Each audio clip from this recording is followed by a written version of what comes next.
Welcome. I'm David Brooker, and you're listening to the Old Soul podcast, exploring spirituality and life. Old Soul is sort of a retirement project in which I delve into the cobwebs of my mind to reflect on the wonder of creation, the mysteries of life, and the connection that I feel with something bigger, something beyond me, that which stirs my soul. My personal journey is anchored in progressive Christian thought, but it has also been deeply influenced by people of diverse faith traditions, and also by people of no faith tradition. And I hope that those threads will be evident in these ramblings. Thank you for tuning in. I count it a privilege that you may be interested in reading or listening to my blog, and I'd love to hear your feedback. If you want to know more about me, or if you'd like to subscribe to my site, then you can do that at www.oldsoul.blog. Thanks for checking it out. Now let's get into this week's episode.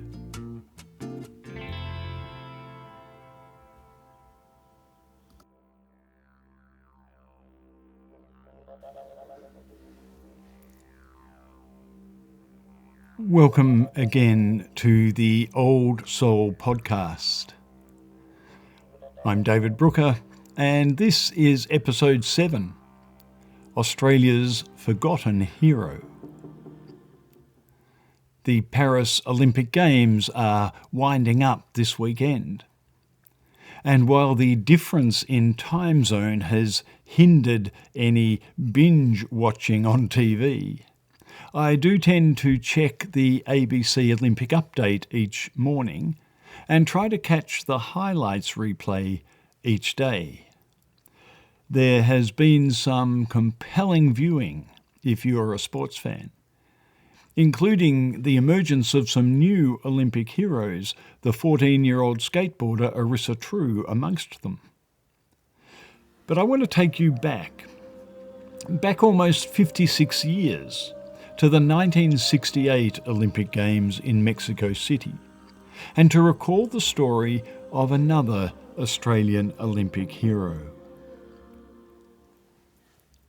On the 16th of October 1968, Black American sprinters Tommy Smith and John Carlos finished first and third in the 200-metre sprint. Australia's Peter Norman took the silver medal in 20.06 seconds, a time that still stands as the national and Oceania record. On the podium, Smith and Carlos famously and controversially raised their black-gloved fists in the Black Power salute to protest racial inequality. Norman stood beside them, motionless but showing his support by wearing an Olympic Project for Human Rights badge alongside his silver medal. The protest became one of the most indelible sporting moments in the 20th century, and Norman's brave stand in solidarity is now remembered as one of Australia's most iconic sporting moments, with a special place in Olympic history.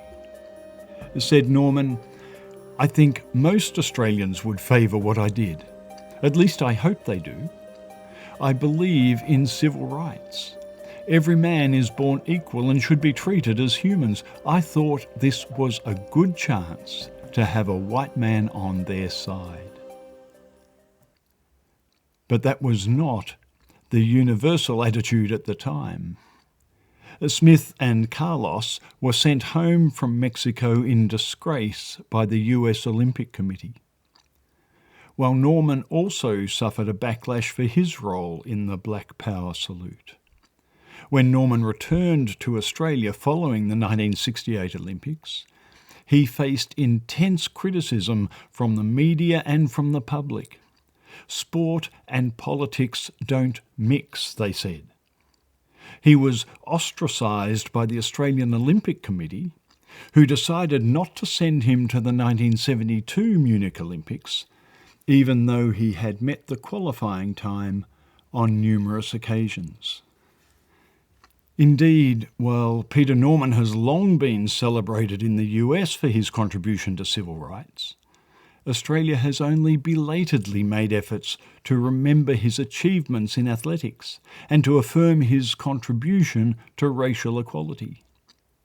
After his death in 2006, USA Track and Field proclaimed October 9, the date of his funeral, as Peter Norman Day. But it was not until 2012 that the Australian Parliament issued an official apology to Norman, and not until April 2018, 50 years after the Olympic Games, that the Australian Olympic Committee posthumously awarded Norman its Order of Merit. Finally, on the 9th of October 2019, a statue commemorating Norman's action was unveiled outside Lakeside Stadium in Albert Park, Melbourne. This is surely one of the inspirational stories of Australian sport, and stands as a reminder of the importance of holding firm to our values, taking a stand for the cause of justice, and lending our voices in solidarity with those who are oppressed or treated unfairly, even if it appears that no one is listening. This year, the conjunction of the Olympic Games with the International Day of the World's Indigenous Peoples on August the 9th makes the story of Peter Norman and the call to just action even more pertinent. It's a good time for us to ask how we might stand in solidarity with Australia's Indigenous peoples as they continue to strive for voice, treaty and truth, the themes of the Uluru Statement from the Heart. Why not check out the websites of ANTAR and Common Grace for resources and action steps? This is David Brooker, and you've been listening to the Old Soul Podcast.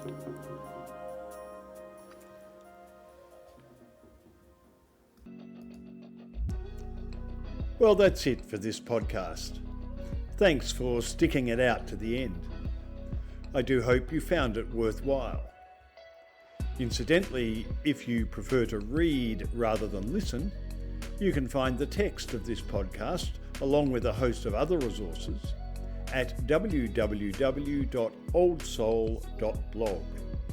And do subscribe if you would like to be notified of future presentations. This is David Brooker, and I look forward to catching you next time.